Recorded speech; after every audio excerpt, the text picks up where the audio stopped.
Salut, c'est Théo, bienvenue dans cette nouvelle vidéo. Aujourd'hui, je vais vous aider à trouver plus de 10 idées de blog. Vous allez voir que je vais vous dire étape par étape comment faire pour trouver 10 bonnes idées de blog. On y va tout de suite. Déjà, ce que je vous invite à faire, c'est prendre une feuille et un stylo et je vais vous montrer qu'avec 10 points différents, 10 questions que je vais vous poser, vous allez trouver grand minimum 10 idées de blog. 10 idées de blog, c'est quasiment obligatoire. Donc, je vous invite, avant même de continuer cette vidéo, de prendre une feuille, de prendre un stylo, vous appuyez sur pause et vous êtes reparti dès que vous avez cette feuille en main. La première chose sur laquelle je vous lance le défi, ça va être tout simplement de prendre votre feuille, vous notez 10 tirés de 1 à 10 et je vais vous poser maintenant une série de 10 questions.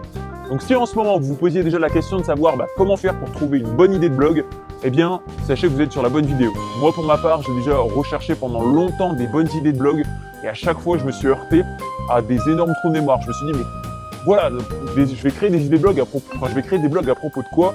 Qu'est-ce qui va être rentable pour moi ou pas? Eh bien avant toute recherche, marketing, d'analyse de marché ou quoi que ce soit, il faut avoir l'idée. Eh bien c'est pour ça que je vais vous dire ici comment avoir 10 idées de blog grand minimum.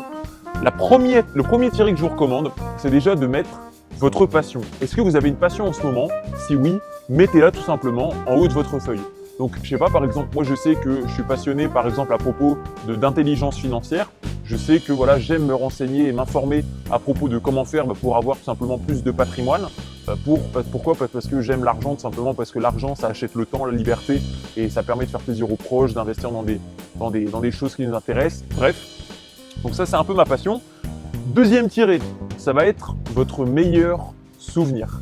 Par exemple, moi je sais qu'un de mes meilleurs souvenirs de ma vie, c'est quand j'ai commencé à faire du vélo tout seul. C'est-à-dire que j'ai pris mon petit vélo, j'avais mes 2 roues à l'arrière, j'ai enlevé les 2 roues qui étaient à l'arrière, les 2 petites roues, et puis hop, je suis parti, et puis je faisais des tours de parking comme ça, et puis j'ai commencé à rouler à vélo tout seul. Ça c'est mon meilleur souvenir entre guillemets de quand j'étais petit. Eh bien par exemple le vélo, ça peut être une idée de blog. Troisième tiré, quelle est actuellement votre plus grande qualité? Est-ce que en ce moment, vous savez analyser quelle est votre plus grande force, votre plus grande qualité chez vous? Et si oui, je suis sûr que vous êtes prêt à aider des gens pour tout simplement atteindre un niveau de qualité qui est quasiment équivalent, voire supérieur au vôtre actuellement. Donc moi par exemple, je sais qu'une de mes qualités, c'est que j'aime beaucoup, aider les personnes à réussir sur Internet. Forcément, j'ai créé, ça c'est venu naturellement, une chaîne YouTube pour aider les gens à gagner de l'argent sur Internet. Quatrième tiré, quel est le plus gros problème que vous avez surmonté? Alors en gros, moi je sais qu'un des plus gros problèmes que j'ai surmonté, ça a été par exemple de quitter mon job de salarié pour devenir indépendant.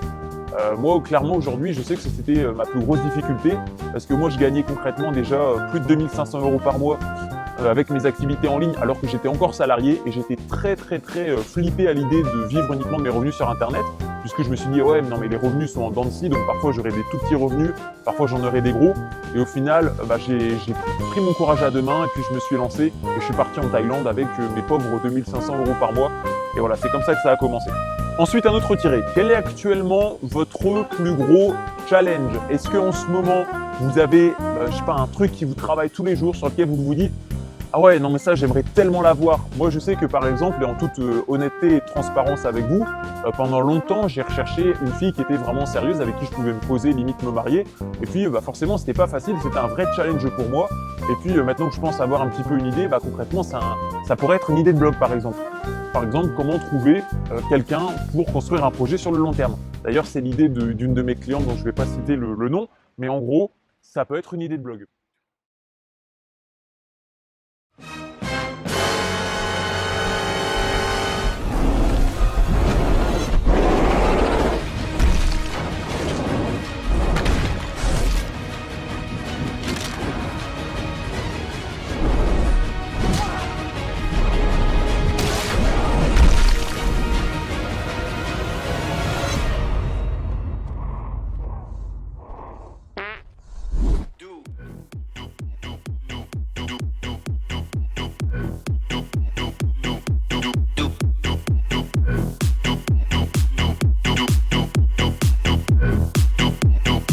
Moi, président de la République,